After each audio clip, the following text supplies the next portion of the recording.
Thank you for joining us for the screening of 1948, Creation and Catastrophe. We know it's not an easy watch, and unfortunately, unlike being in the theater together, we are also isolated. As a daughter of a Nakba survivor, I am sharing in the range of emotions that this day brings. But I also appreciate being in the virtual company of so many and knowing that we are not alone. We are very pleased that the directors of the film, Professor Ahlam Muhtaseb and Andy Trimlett, are with us today for a post-film chat. And hopefully we can transmit some love and support virtually to you. You can also feel free to share your thoughts on social media, in the social media comments section as well, if you'd like to express yourself, and we will do our best to respond. So welcome, Andy and Ahlam. Thank you for joining us today.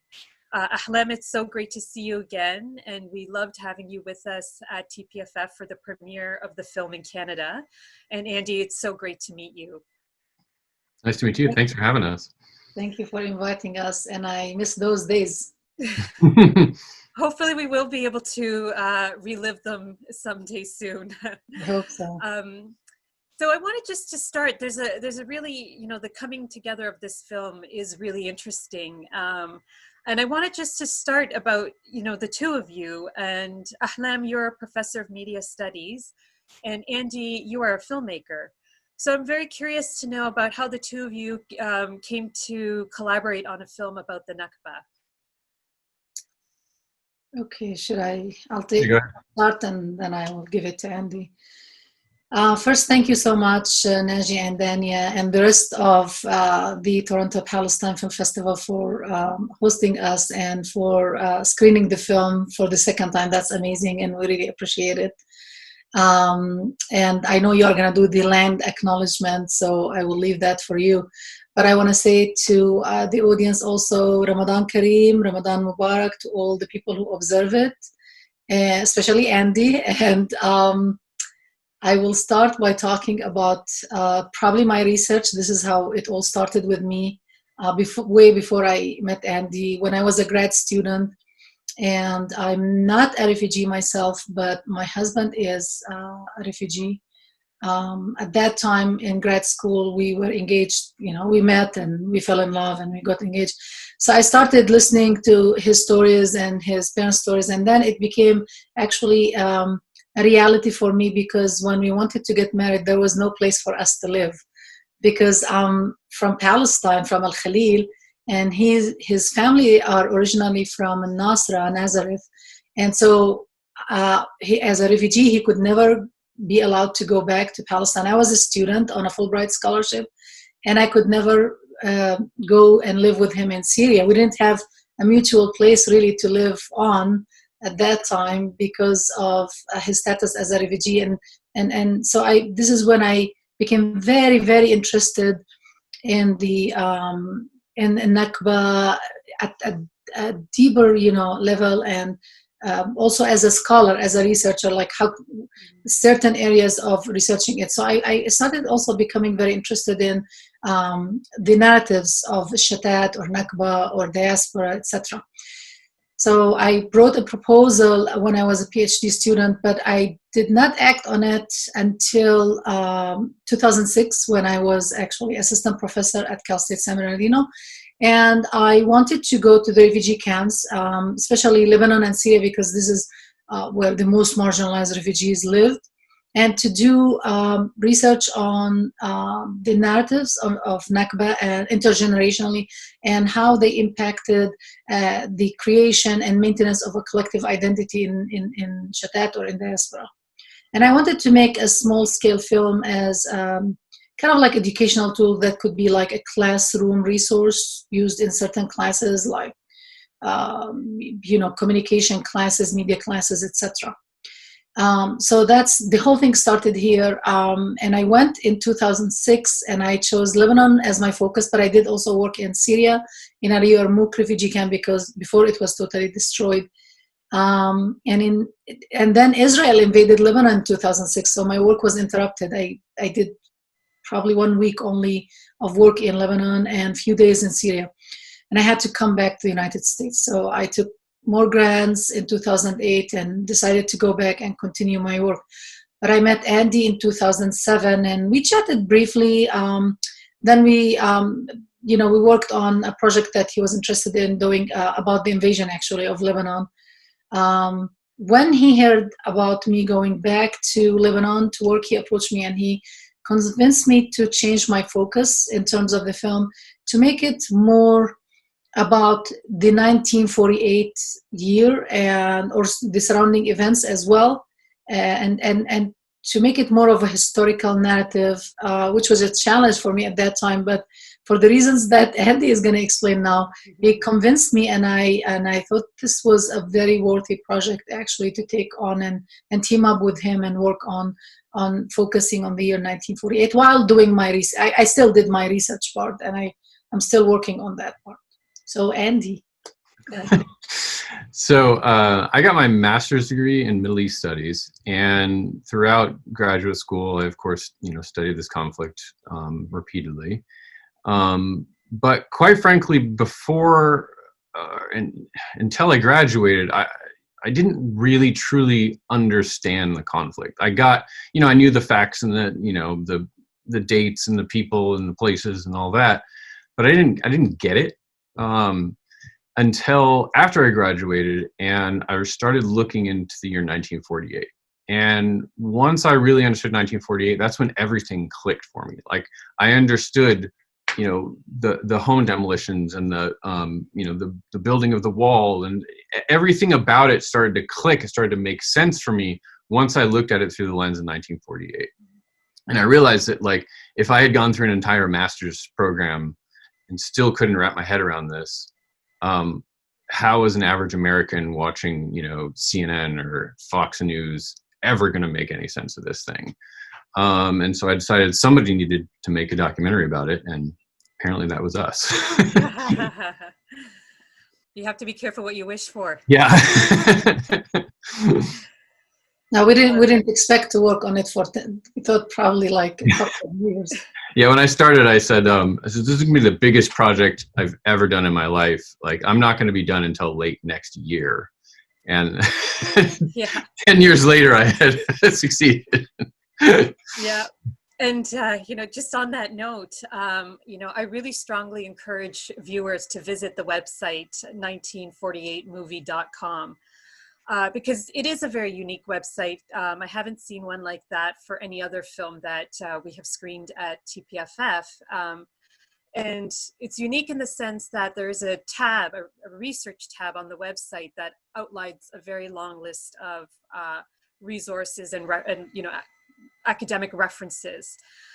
And, you did mention, 10 years that it took you to make this film. I suspect the research had something to do with it. So I'm wondering if you could elaborate on the extent of the research you did for this film, the sources you turned to, the obstacles of, getting these resources, because presumably not all this, there's a lot of archival footage, and, how to get it, especially if it's, not readily available in the Middle East,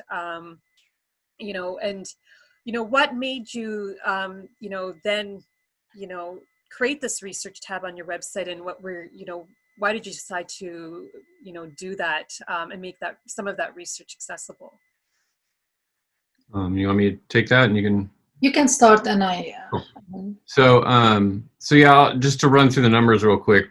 For this project we did, if I remember this all correctly, it was 7 different countries. We did over 90 interviews. It was 20,000 pages of research. We collected over 2,000 archival images and translated all the interviews from 3 different languages, and somehow managed to get all that down into less than 90 minutes. So, and really, for me personally, the reason that we did all this research, one is because I found it deeply fascinating. And 2 was sort of fear, frankly. Like, I wanted to make sure that if we're going to tell these stories, we have to tell them right. And we have to make sure that, we don't screw up any of the details, because if we do, then people are going to come after that one detail, and that's going to be the whole story of the documentary. And the story is too important for that. So we really felt like we had to just nail down everything that people say in the documentary. So anytime, you know, people are talking, we're going back into the history books and referencing to make sure that, you know, we can back this up. And as far as the archival images go, yeah, there was a ton of work put into that. It was years of collecting from sources all over the world, collected over 2,000 archival images plus the archival film. And what we worked really hard to do was to make sure that if you're, for example, watching the segment on Nakba, you are seeing images from those battles. You're not seeing images of, you know, refugees from somewhere else. You're seeing images from there. We wanted to make sure anytime something is on the screen, what's being described is actually what we're showing on the screen. There's a lot of places online you can go, and it's not like that at all. And we wanted to make sure that we were portraying things accurately. And Ahlam can talk a little bit more about, you know, one of the big deep dives into research that we did. Yeah. Also, I want to start by saying that from day one, for us, this documentary was very important to be, as Andy said, research-based. And at one point, we actually even had to kind of do some compromises in terms of the creative aspect of the film, because we wanted to give the more educational aspect of the film priority. So that kind of the reason why you see our website and the way we framed the film. And also we concluded, because of our lack of access to mainstream media, we really from day one thought about the importance of the educational market, and to focus on that, because we're not sure how much access we would have for a film on a Nakba, especially with the Israeli, you know, revelations in the film. So probably that's what framed our work the way you see it. There are so many intricate things we had to do over the years that we didn't plan for. But as you, it's like I usually say, it's like a well. The more you know get out of it, the more you want to go and dig deeper and get more. And at one point, we had to kind of force ourselves actually to stop. But few of the anecdotes I would like to share usually is the fact that we first started with me doing, you know, the first round of oral histories or interviews with refugees in Lebanon. And Andy, at the same year, in 2008, he went to Palestine and he interviewed both Israelis and Palestinians and historians. And we went back to the States, started working with the material. Then we said, we need more historians. We need more interviews in this aspect, that aspect, etc. I did a lot of testing of the film, different, you know, versions of the film, the rough cut, and then later.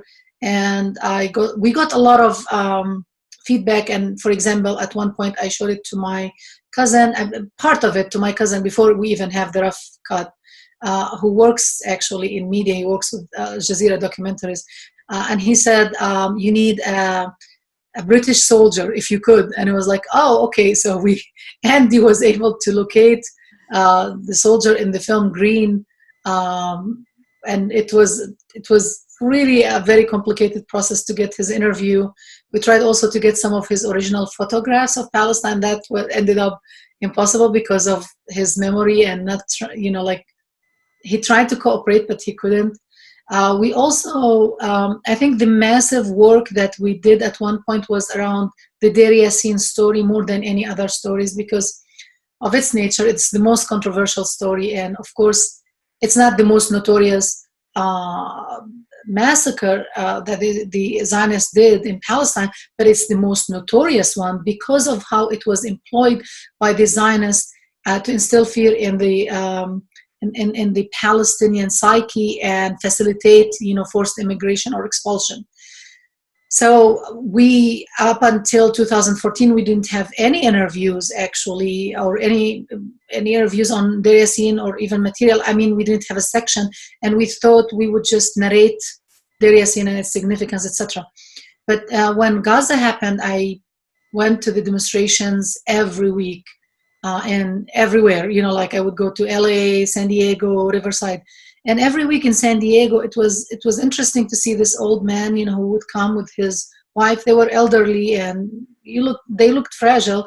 They insisted on coming, and he would bring a chair to his wife to sit on it, and at one point, bring sweets to the kids, etc. So at the end, when it was obvious that there was a truce and we might not, have another demo, I approached him and I asked him if I could do an interview with him. And I said, like, Marhaba Ammu, where are you from?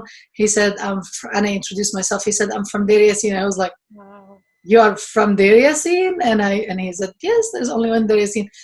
I was like, we have been searching for years for, anyone from Deir Yassin, and here we go. It's, down the street from us. So I immediately told him, would you do an interview? And at that time we were in post-production, and Andy was like, I was so afraid of Andy's reaction if I asked him to do one more interview, but I did, because Aziz Aqil, who's the brother of Uthman Aqil in the film, he said he would do an interview. But he also suggested his brother when I asked, where does your brother live? And he said, in Iskandida, which is literally between me and Andy, in the middle of the road. So we assembled, a shooting day, and we went to his house, spent about 3 hours there. And he was fascinating. This is someone who wrote 3 books on Deir Yassin. He's not only a survivor. He was 11 years when he lived through the Deir Yassin events. But he also authored books. He wrote, he drew maps, etc. So he was a wealth, actually, information. However, his story itself was so fascinating and so weird in so many different ways that it pushed us back by 8 months. In production, and it was mainly because of all the fact checking we had to do. So we had to first I went over the interview with him several times over the phone to make sure he's consistent in the story, because he unveiled a lot of interesting details, and I could expand on some of these later. So I wanted to make sure that he was consistent in those details. Also, Andy created a list of many survivors. We discovered there are actually many survivors of Deir Yassin and their descendants in the United States. People in New Jersey, in Ohio, in Chicago. And so what I did is I called them and I transcribed the interviews as much as I could, and sometimes translated them actually and shared them with Andy. And we looked back and looked at the details, and compared notes. We also tried to get books that were not available in the United States. For example, Sharif Kanani, a professor from Birzeit, wrote a unique book on Deir Yassin, and he was one of the few people who said the number is usually exaggerated by the Zionists at 250, because that was part of their tactic to instill fear. I translated most of his book and shared it with Andy. We got it actually page by page because they didn't know how to send it to us through Facebook Messenger. There was a very unique book that we found out about. It's only published in Arabic also, which is Arif al-Arif, book on a Nakba, which is the first, probably the first scholarly record of a Nakba immediately after 1948, and it was published, I think, in 1956 or around that date. That was a hunt. I actually enlisted my brother and his son in Jerusalem, who were able eventually to find it in a library and ship it to me to the United States. So there are many, many stories like this that we kept on going into those details about certain stories as in Deir Yassin. So I could maybe share more details later. Yeah. I mean, you talk about, the research and the amount of research, and, I don't even know how you would be able to narrow it down after you collect it.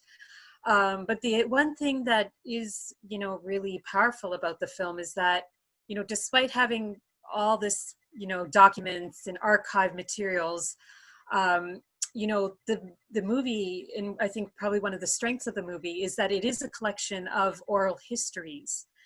So I'm just curious to know, why did you decide to emphasize the oral histories, maybe over the other forms of research, or the documents, the papers, the archival footage?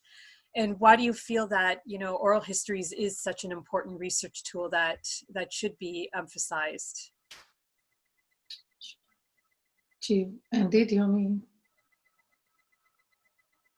You are muted. I should probably unmute myself, but that would help. Sure, I can go first.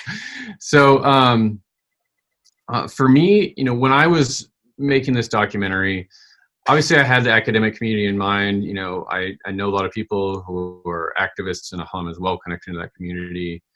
But really, I didn't want to make a documentary that was just for activists or just for some small community of, you know, people.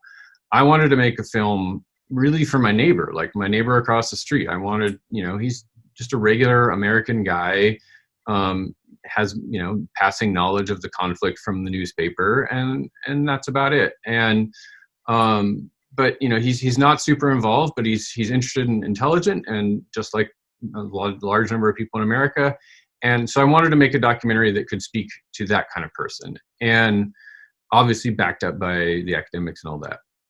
And really the way that, you know, the way that people are most moved is by, not by reading documents, not by, you know, looking at statistics, it's by just hearing from a person. And also I think it's really important that, you know, that we hear directly from these people, because for so long they've been dehumanized and treated as, you know, a mass of people who don't really matter. And when you hear directly from them, when you hear their words and you hear their voice quiver when they're, you know, full of emotion, it's so hard to continue on like that. You know, you have to treat them as a person. And so that's why it was really important to both of us to make sure that that these folks really we were trying to give them voice, and you can't do that unless you put them on, you know, on screen. I want to add to that as a scholar also, this goes hand in hand with you know, my attempt always to decolonize knowledge, and even our curriculum, you know, like at the university, for example, for my classes. And part of that decolonization process of knowledge, I mean, it has several aspects of it, but one aspect would be the fact that we decided to narrate the story, right? To be involved in not only media critique, for example, which I do a lot, you know, media critique of our representation and the representation of our stories, but to actually be in the process of knowledge production, not only knowledge critique, but knowledge production. And of course, in this case, media production as well, and producing our narratives. And so it's very important for a population, for a nation that lost its national archives twice, not only once in 1948 and once in 1982, when during the first Israeli invasion of Lebanon, and the destruction that happened of the PLO and its institutions, including its intellectual institutions and productions. Because of that, it's very important that we need to collect the oral histories of the Palestinian refugees and their descendants, of course.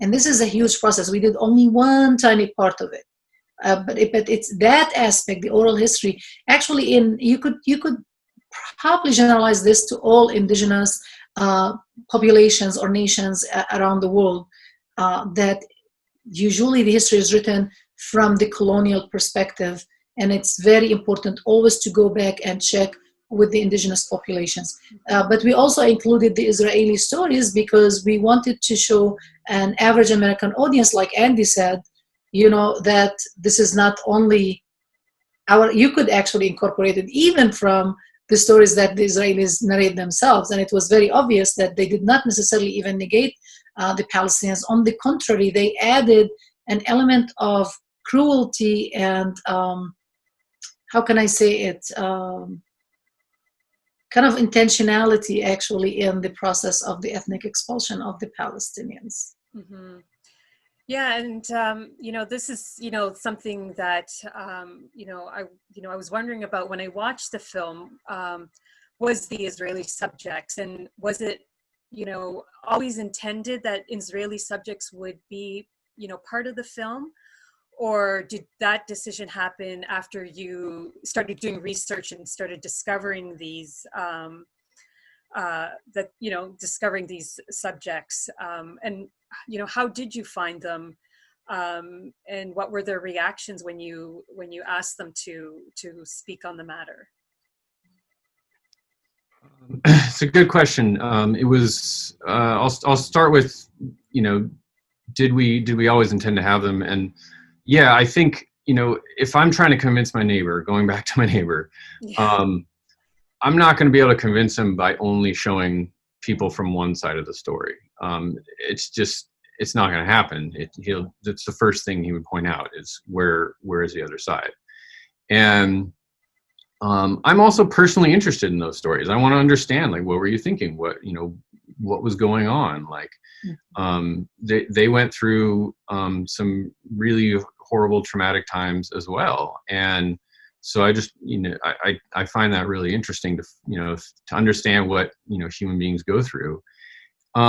As far as getting the interviews, so there was no real secret. It was just a lot of work. Most of them I got because I hired 2 local producers in Israel, and they weren't working together. They didn't. I don't think they even knew each other. But I just said, just start calling people. Call anyone you can find that was around in 48 and remembers it. And so they did. And I bought my plane ticket, got all my preparation, everything ready, and a couple months before I was going to go, they both called me up independently, and they said, I don't think this is going to happen. And I said, what do you mean? And they both independently said, everybody we call just says, this is something we don't talk about. Wow. And so I was like, well, I already paid for my plane ticket, and I got my vacation time from work, so this is happening. So just keep trying. And they eventually found some people. I also found some people directly by emailing directly, folks who spoke English, and went over, and it was really interesting seeing the different ways that people on the Israeli side responded to this, because some of them, took the approach that I didn't see anything. I heard some stuff happen, but I don't know. I don't really know. And there's a good chance that that's just how it was. Like that, I'm sure 100% of people didn't see everything.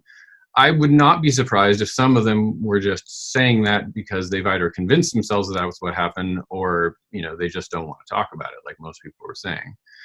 There were other people, like Hava Keller, for example, that little old lady who was adorable, who was really torn about it emotionally. And I think I found the most sort of intriguing and I was sort of most impressed by, not from a ethical, moral level, but just from an openness and frankness level, was Mordechai Bar-On, who in no way tried to hide what he did.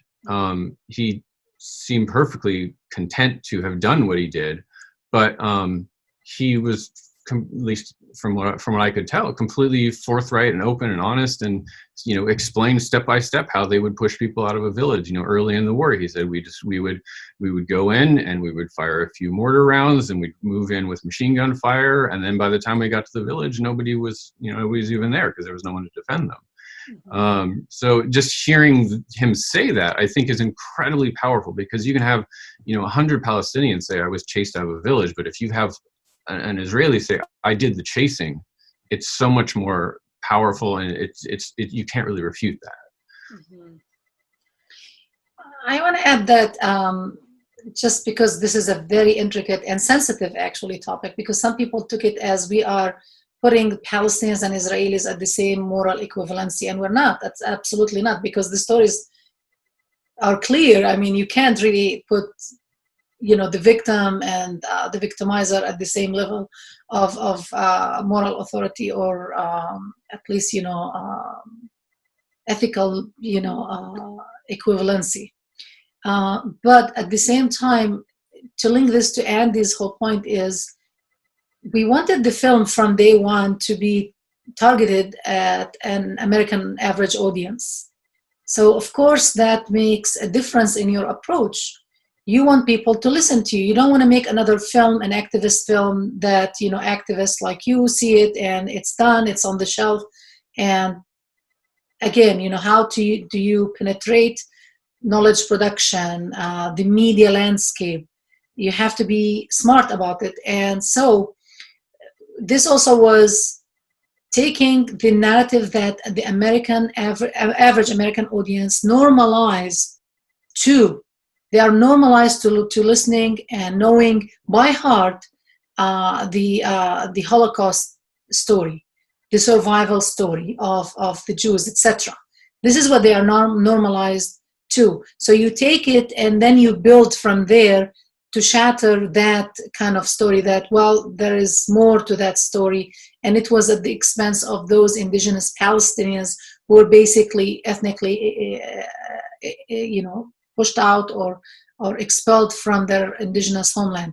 So I think that was also very important in terms of the approach to show the narrative that the Americans are comfortable with and normalized to listen to and see, and then from there take it to this new reality for them. And honestly, from all the feedback we have been receiving from American audience, I think we succeeded to a great extent. We didn't shut people off. We invited them in, and then we presented the rest of the narrative. There is a missing narrative here, and that's of the Palestinian side. Well, there was something else I wanted to say, and I forgot now, but it will come back to me. Just to segue from the Palestinian side, like I know within my own family, my father, his relatives, the Nakba was never really discussed or brought up. Even when I was in Palestine, for the Nakba day, it was just, no one really seemed to acknowledge it. So I was on the flip side, I was wondering about the Palestinian subjects that you interviewed and what their reactions were, to be asked to participate in the film and share their stories, which are exceptionally traumatic stories. And did you have difficulties finding people who were comfortable, reopening those wounds or going back to that really traumatic time? So I worked more with the Palestinian interviewees than Andy, although he also did his share of interviewing. And sometimes we did some of those jointly. For example, Uthman Aqil, as I said, but also Hassan Zubaydi, who we start the film with and end the film with, going back to Mjaidel, Nazareth. So unlike the Israelis, Palestinians wanted to talk. They wanted, most of them, I can't say 100%, because there were a couple of Palestinians, for example, in Lebanon, who were so worn out.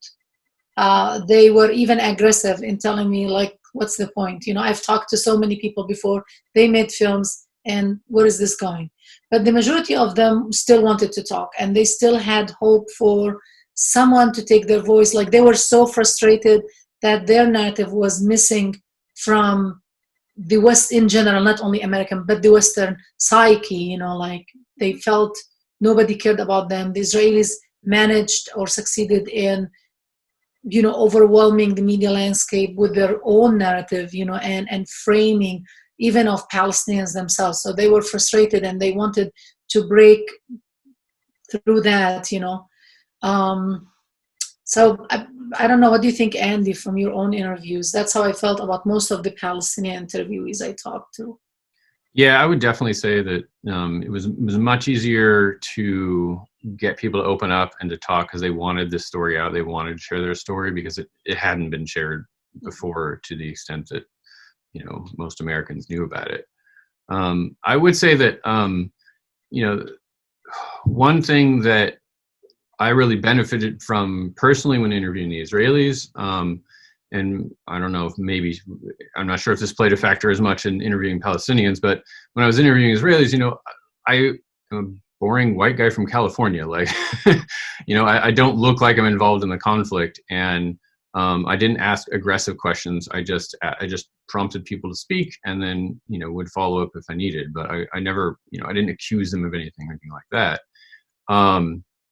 And, I think, I don't know, for example, if I would have been able to get the interview that Ahlam got from the woman from Akka, who talked about, you know, the rape of someone. You know, that's something that is so rarely talked about in this conflict. In fact, we talked to one of our advisors on this, was Rosemary Esper, and she has interviewed, I think, like well over 200 Palestinian refugees, and she said that none of them had ever spoken about that. So I think that's to Ahlam's credit that we were able to get that story and have that side of it told, because it's incredibly important. She's the author of the book Under the Cover of War. It's an excellent, actually. Which, if you're only going to read one book that's on 48, that's the one I recommend. It's a great book by Rosemary Esper, and she's writing her second volume. Probably it's out. I haven't checked. And it's based on, to a great extent, on oral histories of Palestinian refugees and survivors. And yes, as Andy said, she was shocked that someone talked to us about a rape case, and that was Zubaydah Natur, by the way. And she's still alive, actually, thankfully, because I went to visit her this past summer and give her a copy of the DVD in Burj al Barajne. So she's still there. And I haven't checked, but as far as summer, you know, she was still alive. Yeah, so, you know, as we, you know, just to, you know, get close to the end and sort of want to wrap up, you know, I wanted to discuss, you know, intergenerational trauma. You know, it's something that, you know, in Canada, and I think the US, you know, it's something that has been more widely acknowledged and written about with respect to the histories or the experiences of Indigenous and Black communities. But, you know, with Palestinians who, you know, again, you know, maybe grew up in households where their families didn't talk about it. I was just wondering, you know, was it something that you experienced yourself in conducting what, you know, must have been really difficult interviews and hearing, you know, very, you know, painful stories? You know, was it something that, you know, you thought about in the production of making this work, and, you know, what role did it play in sort of how the interviews were done, how the materials were collected? You know, did you see it with the people that you interacted with? So, you know, that's on the production side, but on the other side is, you know, how is, you know, art or film or other media starting to address intergenerational trauma? And, you know, how does one actually make a film without causing additional trauma? I know it's sort of a very complicated question, but if you could speak to any of those components, I'd be really interested to know a little bit more. It is a complicated question. And for me, originally my research was intergenerational, but it was like intergenerational, you know, dissemination and sharing of the Nakba narratives and how that kind of helped or in establishing a collective Palestinian identity and memory away from home. I'm not a scholar necessarily. I'm not a psychologist or a scholar on trauma, so I can't talk about that as a scholar, but I could talk about some of the experiences I had, and I'm sure Andy could also add to those when it comes to intergenerational, at least, you know, memory of trauma, right? It was fascinating when the first week of work in 2006, when I started in Al Yarmouk refugee camp, which was totally destroyed, of course, during, you know, the events in Syria. I worked in one of the youth centers. I can't remember what it was called because it was totally destroyed later on. But one thing I did is one day is I got like a bunch of kids, very young children, and I interviewed them collectively, and I asked them, okay, first we are going to do the introductions. I want every one of you to introduce him or herself. Each one of those kids said, my name is, I'm from this city in Palestine, it's from this county. They even, or Muqata, I don't know the exact translation of actually that. It was fascinating. I didn't ask them that. None of them said, my name is, I'm from Al Yarmouk refugee camp, or I live in Damascus, or I live in Syria. No, they all specifically mentioned the city and the county where they came from in Palestine. So I was like, wow, that's a very powerful thing to notice, that it's so instilled even in very, very young children. We were talking about third generation at that time. Probably some of them were fourth, but at least, the majority were third generation, who knew exactly where they came from and where they have to go back to. And there are other examples from talking to some of my interviewees. In 2006, I interviewed a young woman. Her name is Fatma. I can't remember her full name, but of course I have the transcription of the interview, and it was videotaped. Fatma had this very fascinating story of sneaking back to Palestine in 1982, because there was a period of time when the Israelis allowed some Palestinians, especially if they had wasta or they knew someone or got a special permit for humanitarian reasons through the Red Cross or the Red Crescent or something, to go back actually to Palestine. It was a very small period of time, and only, like a handful of people were managed to do this, and Fatma was one of them. Yeah. And so she got actually back to Palestine because she was engaged, and remember, this is before internet and WhatsApp and everything, so there were no communication whatsoever. She went back to deliver a message to the family of her fiancé, who they thought was killed in Lebanon, and he was not. And so her whole purpose was to go find the family in, actually, from Al Khalil. It's one of the, I think it was Al Samoua, or a village, of Al Khalil, and just to tell them, I am his fiancé, he's still alive.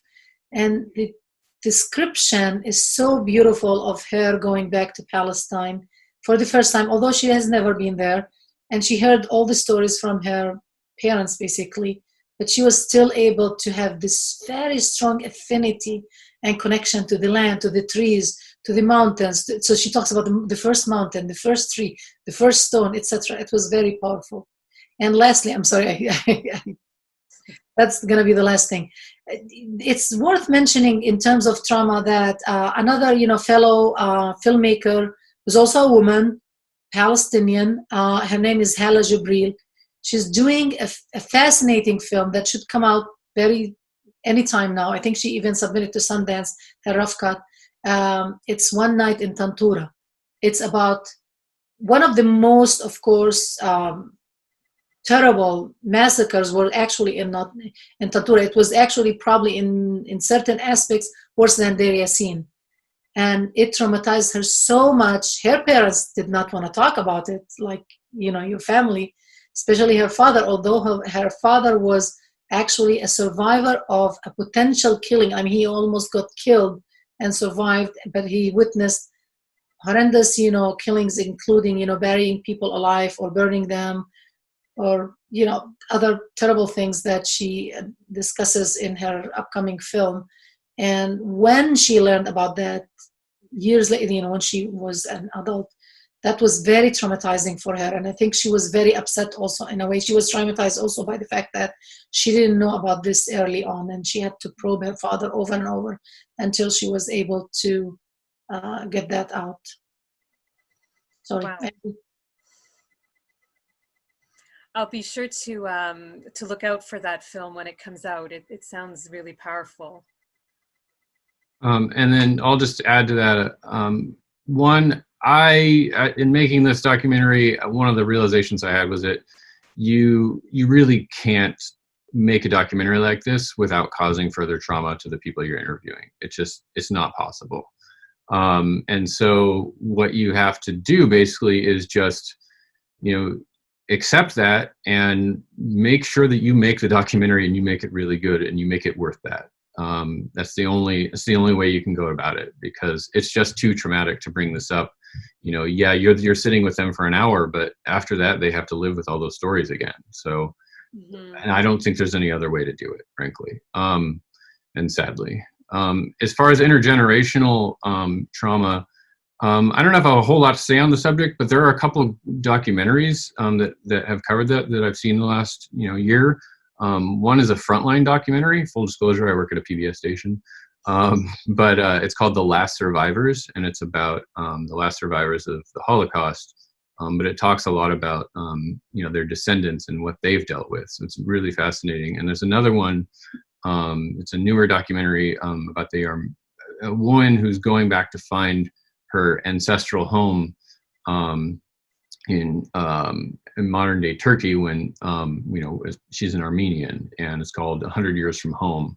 And she didn't directly live through any of this. It was her grandmother, but she's still clearly traumatized by the whole thing. And I thought it was it's fascinating. And I want to add that obviously PBS wouldn't show our documentary or talk about our intergenerational trauma, as unfortunately many other mainstream media outlets, especially in the United States. This is not against you, Andy, by the way. I'm just saying.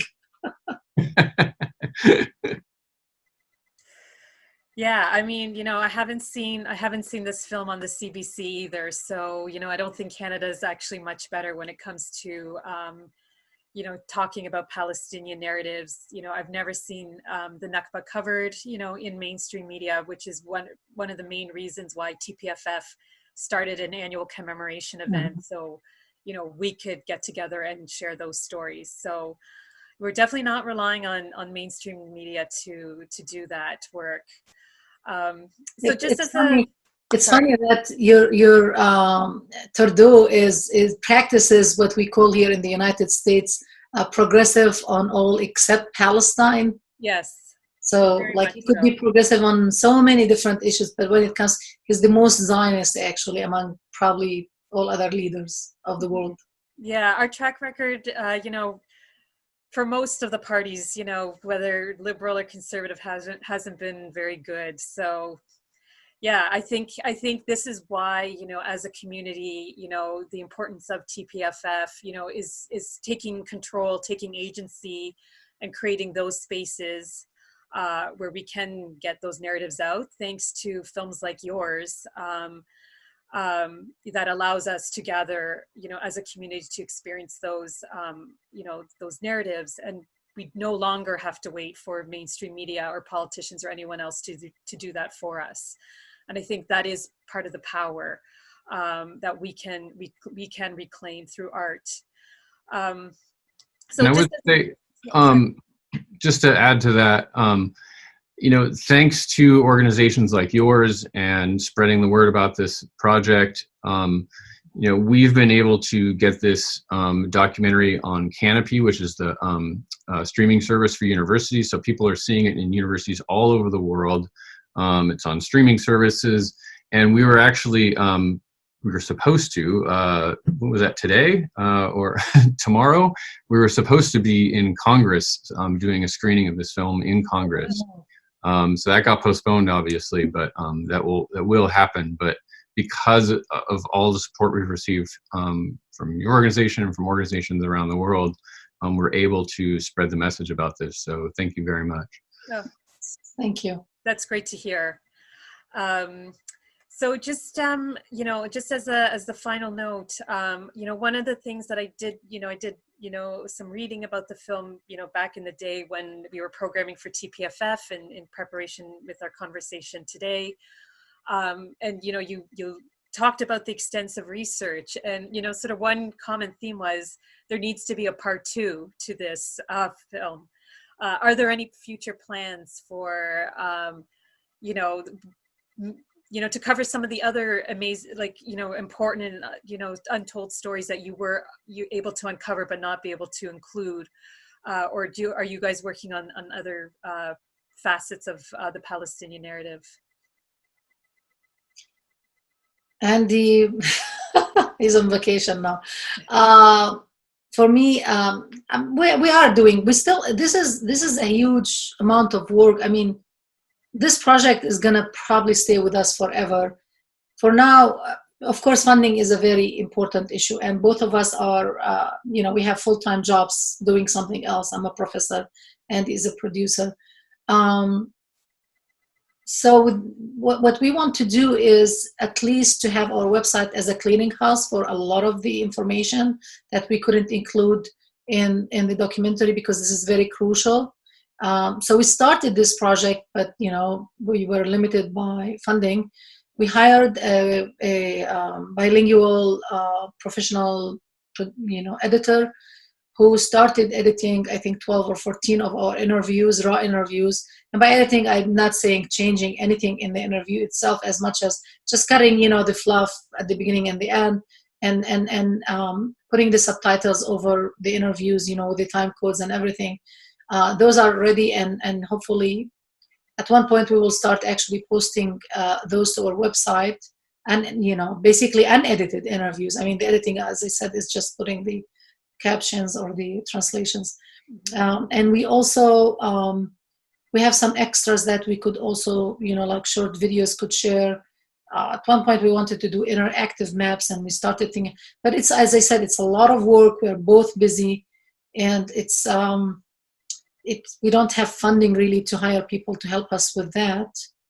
I'm working now on a documentary about the murders of the 3 young Muslims who also are Palestinians originally. Well, one was Syrian and 2 Palestinians, in Chapel Hill 4 years ago, with Palestinian Lebanese director. His name is Tariq El Baba.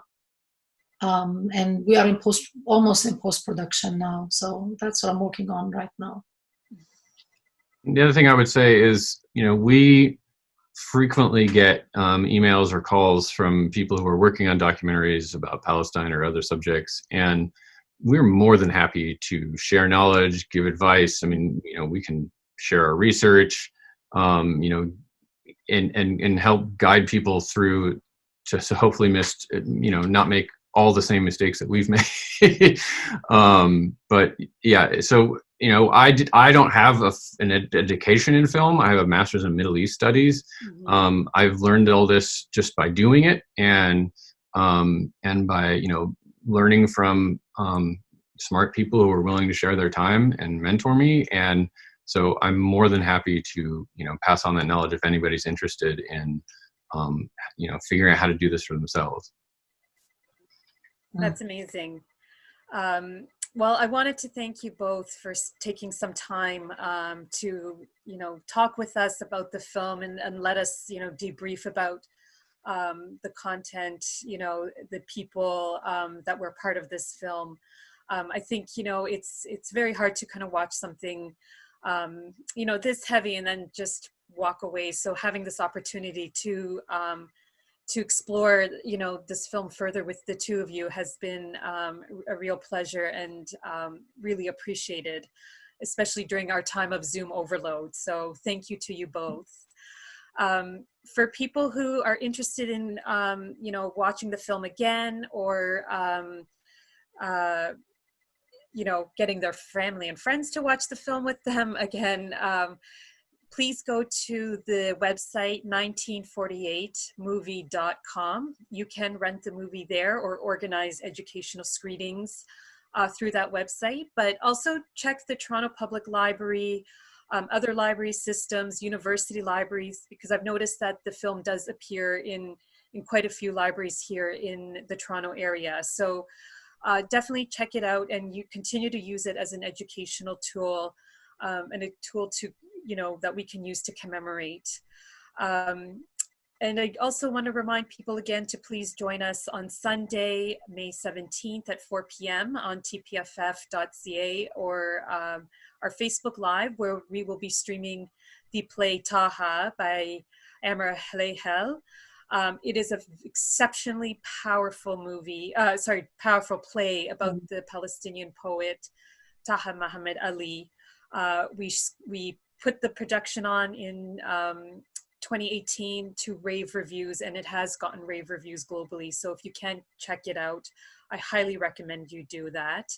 And the great news is that now the film will be able to be accessed globally. So anyone across the globe who wants to watch this film with us can do so at 4 p.m. Toronto time. So figure out what your time is, because it will be a live stream one time only opportunity. So thank you very much, and we look forward to seeing you at the upcoming events. Thank you. Thank you, Dania. Thank you so much. Thank you. all the staff. We really appreciate you. Always, and we look forward to the upcoming projects too. Thank you.